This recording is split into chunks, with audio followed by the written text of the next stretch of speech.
빛을 향해 얼굴을 드십시오. 그리하면 당신 얼굴의 그림자가 없어질 것입니다. 야, 이거 아주 멋있는 말이네요. 유익한 말인데, 이 말은 이제 볼 수도 없고, 들을 수도 없고, 말할 수도 없었던 사람, 누구죠?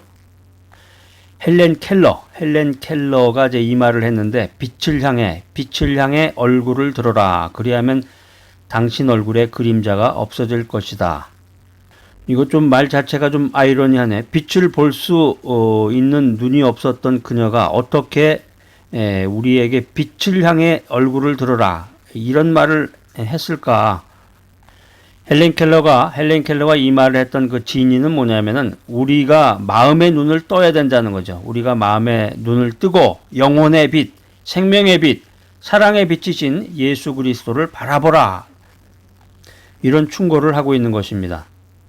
자, 신약 성경 요한복음 한번 찾아보세요. 요한복음 1장 1절로 5절 말씀. 이거 아주 굉장히 중요한 말씀인데 여러분들 이제 그 성경을 시간이 많지 않아 가지고 성경에 있는 말씀이 어떤 내용인가 이걸 간단하게 쉽게 아시려면은 요한복음을 읽으시면 돼요. 요한복음. 구약을 읽으려면은 너무 내용이 장황하고 많고 또 백그라운드가 좀 있어야 되는데 이해하기가 쉽지 않는 내용들이 많이 있어요. 이제 고난 가운데 있을 때는 이제 구약의 시편을 읽으시면 되고 주님의 음성을 듣고 예수님에 대해서 간단하게 쉽게 알고자 할 때는 요한복음을 읽으시면 됩니다. 자, 요한복음 1장 1절로 5절 말씀 한번 찾아서 저와 함께 큰 목소리로 한번 읽어보시기 바랍니다. 자, 그래서 교회 오래 다니고 자기가 모태신앙이다. 내가 교회에서 무슨 타이틀이 있다. 이거 다 불필요한 거예요. 그런 사람들은 이렇게 큰 목소리로 성경 찾아서 읽지도 않아요. 이미 다 알고 있는 내용이기 때문에. 자기가 알고 있는 것을 깨닫지 못하고 또 자기가 알고 있는 대로 행동하지 못한단 말이에요. 이게 문제겠죠. 근데 믿은 지 얼마 안 되거나 오랜만에 방학 기간을 거쳐서 오랜만에 믿는다고 그러죠. 오랜만에 믿으시는 분들은 관심을 가지고 그 메시지대로 해보려고 노력을 하는 거죠. 거기에 기적의 삶이 있는 것입니다. 자, 찾아서 우리 다 같이 읽어보겠습니다. 시작. 태초에 말씀이 계시니라. 이 말씀이 하나님과 함께 계셨으니 이 말씀은 곧 하나님이시니라. 그가 태초에 하나님과 함께 계셨고 만물이 그로 말미암아 지은 바 되었으니 지은 것이 하나도 그가 없이는 된 것이 없느니라. 그 안에 생명이 있었으니 이 생명은 사람들의 빛이라. 빛이 어두움에 비추되 어두움이 깨닫지 못하더라. 아멘.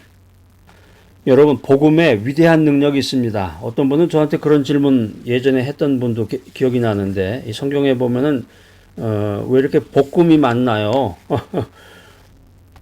낙지볶음 뭐 이런 볶음이 생각이 납니다. 그래서 무슨 말씀이에요? 그랬더니 마태복음, 마가복음, 누가복음, 요한복음 이걸 복음을 이 사람은 복음으로 읽은 거죠. 그러니까 강하게 읽으면 진짜 복음이 되는 건데 이 복음의 말씀, 복음의 메시지에 정말 능력이 있는 것입니다. 지금 이제 요한복음 1장 1절로 5절 말씀 읽어봤는데 이 5구절 안에 1절부터 5절 말씀을 통해서 예수님이 누군가 이런 궁금증을 가지고 창세기 1장부터 해가지고 요한계시록까지 시간이 너무 많이 걸려요. 근데 여기 지금 간단하게 나와 있단 말이에요. 요한복음 1장에 보면은 1절부터 5절까지 5구절을 가지고 예수님이 누군가 이것을 아주 명쾌하게 이 요한이 설명하고 있습니다. 예수님은 한마디로 하나님과 함께한 분이다 라고 하는 것입니다. 하나님과 함께한 분이다. 물론 이제 예수님 자신이 하나님이세요. 우리가 이제 신학 공부를 하게 되면 조직 신학이라고 하는 부분에서 삼위일체 하나님에 대해서 배우게 됩니다. 그래서 하나님이 성부 하나님이 계시고 성자 하나님이 계시고 성령 하나님이 계시다. 이제 성령을 성신이라는 말로도 이제 사용을 하는데 여기 이제 예수님은 하나님과 함께 하신 분이었다. 요한복음 1장 1절에 나오는 말씀을 통해서 예수님은 영원하신 하나님이시구나. 이 사실을 우리가 알 수 있습니다. 예수님께서 태초에 만물을 창조하셨다. 이렇게 성경은 말하고 있습니다. 그것들에 대해 모든 것을 알고 계신 분이 예수님이었다. 그리고 예수님께서는 영원 전에 계셨다. 이 사실을 성경이 우리에게 알려주고 있습니다. 그렇기 때문에 예수님께서는 영원히 계시는 하나님 자신이시다라고 하는 것입니다. 자, 그래서 성경은 이 예수님께서 우리에게 오셨다. 예수님이 나에게 오셨다. 나를 만나 주셨다. 나를 구원해 주셨다. 나를 사랑해 주셨다. 그래서 하나님의 말씀이 성취되었다. 이런 선포를 하고 있습니다. 요한복음 1장 1절에 이렇게 놀라운 말씀이 기록이 되어 있네요. 계속해서 3절에 보면은 예수님이 창조주다. 예수님은 창조주 하나님이시다. 이런 메시지를 주고 있습니다. 예수님께서는 영원 전부터 계신 하나님이시다. 또 창조의 사역에 동참하신 분이다. 예수님은 아무것도 없는 것에서 말씀으로 만물을 지으신 분이시다. 예수님께서 있어라. 이렇게 명령하시면은 그대로 되었다. 이게 성경 메시지입니다. 요한복음을 기록한 요한은 예수님을 통해서 나타난 이 하나님의 신비로움을 보게 됩니다. 첫 번째 뭐라고 그랬어요? 예수님은 영원하신 하나님이시다. 두 번째, 예수님은 창조주 하나님이시다. 마지막 세 번째는 예수님은 구원의 하나님이시다. 구원의 주이시다. 구세주이시다. 타락한 세상이 생명이신 그리스도를 통해서 새롭게 된다. 이것이 성경이 우리에게 주는 메시지입니다. 생명을 잃어버린 세상은 생명을 창조하신 분의 뜻대로 순종할 때 구원을 얻게 된다. 그 구원이라고 하는 것은 빛 앞에 자신을 감추지 않고 드러내는 것입니다. 그렇지만 이 세상은 예수님께서 이 땅에 생명의 빛으로 오셨는데 그것을 알지 못하고 세상적인 거에 빠져서 근심 걱정하면서 자신의 일에만 매여 있었다. 이게 이제 성경의 메시지입니다. 그러니까 우리가 복음을 깨닫고 예수님을 깨달아야 되는데 교회 오래 다니고 교회에서 직분 맡으면은 여러 가지 교육도 받고 뭐 이런 사실에 대해서는 기본적인 이런 사실에 대해서는 모두가 다 알게 됩니다. 알게 되는데 이 아는 것에 멈추지 말고 깨달아야 된다는 거지. 깨달아야 된다. 깨닫는다는 것은 한마디로 이치를 생각하던 끝에 환히 알게 된다. 이런 의미입니다. 복음을 깨닫는다라고 하는 것은 주님의 말씀을 묵상해야 됩니다. 또 기도해야 됩니다. 그래서 말씀에 귀를 기울일 때 하나님께서 계시해 주심으로 가능한 것이 깨달음이에요. 내가 어디 좋은 스카이 대학을 나왔다. 아이비리그 대학을 나왔다. 학력이 높다. 사회에서 지위가 높고 높은 권력을 가졌다. 돈이 많다. 이렇다고 해서 깨닫는 게 아니라는 거죠. 교회 오래 다녔다. 교회에서 직분을 맡았다. 이렇다고 해서 이 깨달음이 오는 게 아니라 주님의 말씀을 묵상하고 기도하고 항상 말씀에 귀를 기울일 때 하나님께서 계시해 주심으로 가능한 것이 깨달음이다라는 거예요. 평소에 생활 가운데서도 어떤 분들은 이제 돈을 아끼기 위해서 불을 다 끄고 생활하시는 분들 많죠. 예전에 이제 60년대, 70년대에는 야, 불 꺼라. 전기세 나간다. 그래가지고 예전에는 이제 보면은 그 방에 이렇게 전구 담아라 그러죠. 옛날엔 담아라 그랬는데 일본 말로 이제 전구지 하나 이렇게 키기도 하고 그 다음에 이제 형광등이라는 게 나왔는데 그 전기세가 예전에는 이제 비쌌으니까 그거를 이제 아끼려고 이제 불을 끄고 이제 깜깜하게 지냈던 그런 경우가 많은데 여기 이제 요한복음 1장에 등장하는 그 빛은 예수 그리스도를 말하는 거예요. 예수님께서 어둠을 밝히며 인생의 방향을 제시하는 빛으로 이 땅에 오셨다라고 하는 것입니다. 내가 살아가는 이 세상이 어둠 가운데 있다 보니까 근심 걱정하게 되고 염려하게 되고 두려움 가운데서 인생을 살아가는 거예요. 깜깜하니까. 예전에 저도 60년대, 70년대 그 시골에 가보면은 그 전기가 들어오지 않은 그런 시골 같은 데 가보면 아주 칠흑 같은 어둠이라고 그러죠. 깜깜해가지고 보이질 않아요. 바로 앞에 보이지도 않고 그 길을 가다가 사람 만나면 이렇게 깜짝 놀라게 되더라고요. 오히려 아무도 없으면은 그냥 길을 걷게 되는데 정말 깜깜한 그런 세상의 어두움을 밝히고 인생의 방향을 제시하는 빛으로 이 땅에 오셨다는 거예요. 그러니까 우리가 빛 되신 주님을 믿어야 나의 그 인생의 방향이 올바른 그런 방향을 향해서 나아갈 수가 있는 거죠. 우리가 예수님의 제자가 됐습니다. 말씀 안에서 저 뭐 교육받은 적도 없는데요.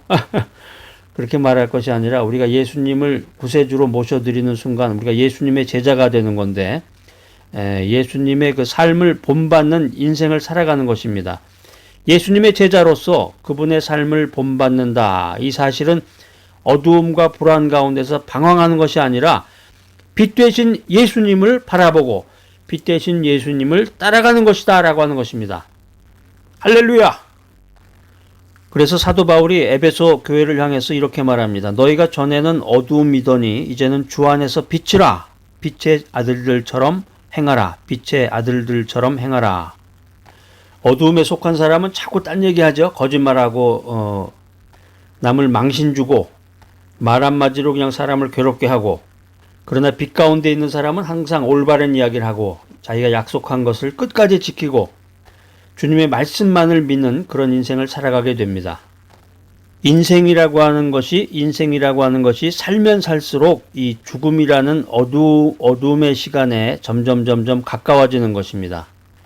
그래서 어느 날 갑자기 그 죽음에 대한 공포 같은 게 들잖아요. 그렇지만 우리의 삶이 빛의 자녀가 될 때, 빛이신 예수 그리스도를 모셔드리고 빛이신 예수 그리스도를 영접하고 빛 되신 예수님을 내가 구세주로 믿을 때 빛의 자녀가 됩니다. 빛의 자녀가 될 때 어두움을 향하여 사는 시간을 벗어버리게 된다라고 하는 것입니다.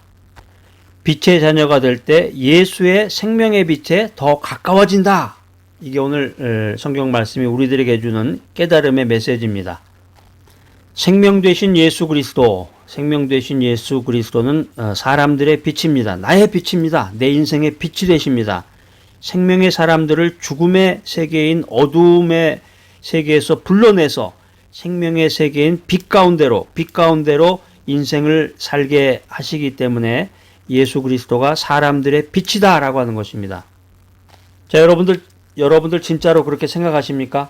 깜깜한 가운데서 내 인생이 정말 칠흑같이 어두운 한치도 내다볼 수 없는 그런 인생을 내가 살아가고 있는데 빛 대신 주님을 내가 믿음으로 빛이 환하게 내 앞길을 열어주듯이 내가 내 인생의 앞길이 열리고 죽음에 대한 공포도 갖지 아니하고 두려움 가운데 거하지 아니하고 항상 기쁨 가운데서 찬양하며 인생을 살아갈 수 있는 그 힘은 어디서 오는 거예요? 주님이 주시는 은혜로 그 힘이 생기는 것입니다. 할렐루야! 지금 이 순간 예수님을 믿고 예수를 구세주로 받아들이고 빛 가운데서 밝게 인생을 살아가는 여러분 되시기를 바랍니다. 빛 대신 예수 그리스도께서 내 안에 계시고 그 생명의 빛이 내게 비추는 자는 그 자리에 머물러 있을 수가 없어요. 그 생명의 빛을 비춰야 됩니다. 그래서 복음의 말씀을 듣고 그것을 깨닫고 그대로 인생을 살아가는, 순종하며 헌신하며 인생을 살아가는 여러분이 되시기 바랍니다. 그래서 지금도 복음 전파를 위해서 힘쓰고 애쓰는 이들을 위해서 기도하고 그들을 물질적으로 도우는 귀한 여러분의 신앙이 되시기를 바랍니다. 하나님의 영광을 아는 빛이 충만함으로 이 세상 살아가는 동안에 하나님의 빛을 비추는 빛의 자녀들이 되시기를 바랍니다. 생명의 빛으로 우리를 인도하시는 주님, 인생 살아가는 동안에 생명의 참빛을 비추어서 빛의 열매를 맺는 거룩한 주님의 자녀가 되게 하여 주시옵소서. 예수 그리스도 이름으로 기도하옵나이다. 아멘.